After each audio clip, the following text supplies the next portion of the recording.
ఈ బంద్ను ఏ విధంగా చూడాలి అసలు?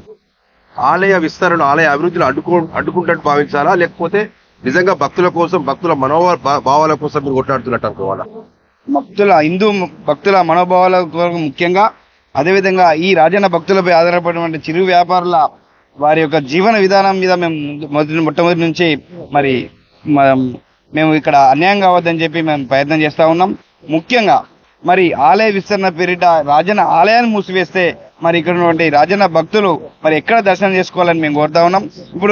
ఇప్పుడు ఇంతకుముందు చెప్పినట్టు విధంగా మరి దర్శనాలు చేసుకుంటూ అభివృద్ధి చేసే అవకాశం ఉంది. ఎందుకంటే గత ప్రభుత్వంలో 33 ఎకరాలు 90 లక్షల ఎకరం చెప్పిన కొన్న చెరువును పూడ్చడం జరిగింది. ఆ పూడ్చిన భాగంలో మరి కాంగ్రెస్ నాయకులు మీటింగ్ పెట్టుకోవడానికి కాదు మేము ఆ రోజు గత ప్రభుత్వం చేసింది.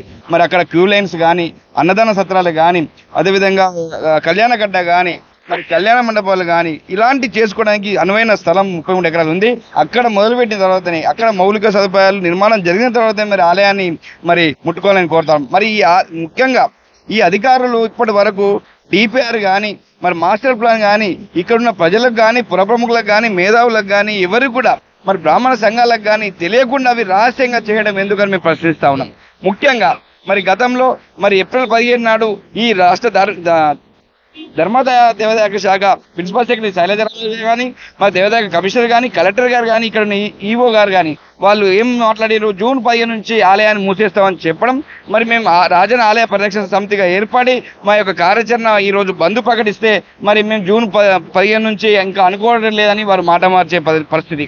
మరి అక్కడ రాష్ట్రంలో ఉన్న ప్రభుత్వ అధికారులు ఒక తీరు, ఇక్కడున్న ఈఓ గారు ఒక తీరు మాట్లాడడం మరి రాజన్న భక్తులను అయోమయం గురి చేసినట్టు భావిస్తా ఉన్నాం. ముఖ్యంగా మరి యాదాద్రి తరహాల గత ప్రభుత్వం కేసీఆర్ గారు రాష్ట్ర ప్రభుత్వం నుంచి 1000 కోట్ల నిధులు వెచ్చించి ఆ యాదాద్రి దేవాలయాన్ని పూర్తి చేయడం జరిగింది. అదే తరహాలో ఇక్కడ ఉన్నటువంటి మరి ఫిక్స్డ్ డిపాజిట్లను గతంలో మరి నిధులను మేము ఫిక్స్డ్ డిపాజిట్ తీస్తామని చెప్పడం జరిగింది. అలా కాకుండా రాష్ట్ర ప్రభుత్వమే రాజన్న ఆలయాన్ని అభివృద్ధి చేయాలని డిమాండ్ చేస్తున్నాం ప్రధానంగా. మరి ముఖ్యంగా మరి ఈ యొక్క ఆలయం మూసివేస్తే మరి బద్దిపోచం ఆలయంలో గతంలో గుంటలో ఉన్న బద్దిపోచం ఆలయాన్ని ఎకరాన్ని ల్యాండ్ అక్విజిషన్ చేసి 19 కోట్లు గత ప్రభుత్వం కేటాయించి మరి 10 కోట్ల నిర్మాణాన్ని కేటాయిస్తే ఇప్పటి వరకు కూడా అవి 30% పనులు కూడా పూర్తి కాలేదు, నత్తనడక నడుస్తూ ఉంది. మరి ఇదే ఆలయం 3 ఏళ్ళు 4 ఏళ్ళు కొనసాగిస్తే మరి ఇక్కడ ఉన్న చిరు వ్యాపారుల పరిస్థితి ఏందని మేము ప్రశ్నిస్తా ఉన్నాం. మరి ఇలాంటి చర్యలు తీసుకుంటే మరి ఒంటెద్దు పోకడకపోతే మరి ఈ ఆలయ అభివృద్ధి విషయం పక్కన పెడితే మా యొక్క ఇక్కడున్న మా పట్టణ ఈ ప్రాంత వాసులకు అన్యాయం జరిగితే మేము ఊపిన ప్రసక్తి లేదని చెప్పి మా యొక్క కార్యాచరణ తీసుకోవడం జరిగింది.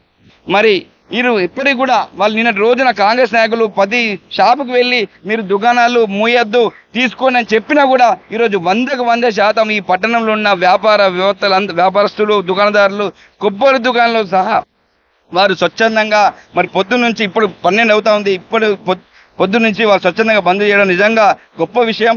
వారి యొక్క మనోభావాలు మరి మాకు నష్టం జరుగుతుంది, భవిష్యత్తు ఉందని చెప్పి వారు కూడా నిరసన వ్యక్తం చేస్తున్నట్టు మేము భావిస్తూ ఉన్నాం. ఇదే మొండి వైఖరి ఈ ప్రభుత్వం వ్యవహరిస్తే మాత్రం మరి భవిష్యత్తులో మరి అన్ని పార్టీలు కలుపుకొని మరి ఉద్యమం లేపుతామని ఈ సందర్భంగా తెలియజేస్తున్నాం.